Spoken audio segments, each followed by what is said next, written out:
तुम्हाला लाठीचार्ज करायचं आहे, तुम्ही लाठीचार्ज करा. लाठीचार्ज करायचा सुद्धा एक नियम आहे. तुम्ही नी कॅपच्या खालीच लाठीचार्ज करायला अलाउड आहे तुम्हाला. दिल्लीचे जर तुम्ही सीन बघितले, जवळपास 50 लोकांची डोकी फोडली त्यांनी. हा कुठला न्याय हो? आणि आम्ही कुठले बंदुका किंवा छड्या घेऊन बाहेर पडलेलो आंदोलनाला? आमच्या हातात तुम्हाला फक्त पुस्तकं आणि गुलाब दिसतील. रोल रिव्हर्सर केले तरी सुद्धा आम्ही गुलाब आणि पुस्तकं घेऊनच तुमच्या समोर जाऊ. तुम्ही लाटा कसं काय मारताय आम्हाला, ते पण डोक्यावरती? रक्त निघाले. तुम्ही आमचे मेंदू फोडा, आमची डोकी फोडा, आमचे शरीर फोडा. जंतर मंतर किती पण बंद करा, आम्ही जिथं थांबल तिथं जंतर मंतर असणार आहे, हे लक्षात ठेवा. आता जे पुण्यातले जे युवा पिढी आहे जी सध्या घरी बसून आहे, त्यांच्यासाठी काय आव्हान करायचं तुम्हाला?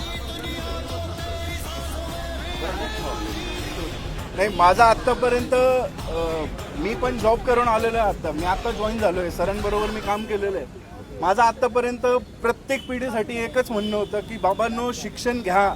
शिक्षण घेतल्यानंतरच प्रगती होती, देशाची होती, तुमची होती, तुमच्या परिवाराची होती, तुमच्या जिल्ह्याची होती, गावाची होती. जे काही प्रगती होती ती फक्त आणि फक्त शिक्षणामुळे होती. पण ज्या मुलांना मी हे सांगतो त्या मुलांना शिक्षण घेतल्यानंतर जर असं बघायला भेटत असेल, जर परीक्षा देण्याचा सुद्धा त्यांचा हक्क त्यांना जर भेटत नसेल, तर मग काय, कुठल्या तोंडाने मी त्यांना सांगू की बाबा तुम्ही शिका? कारण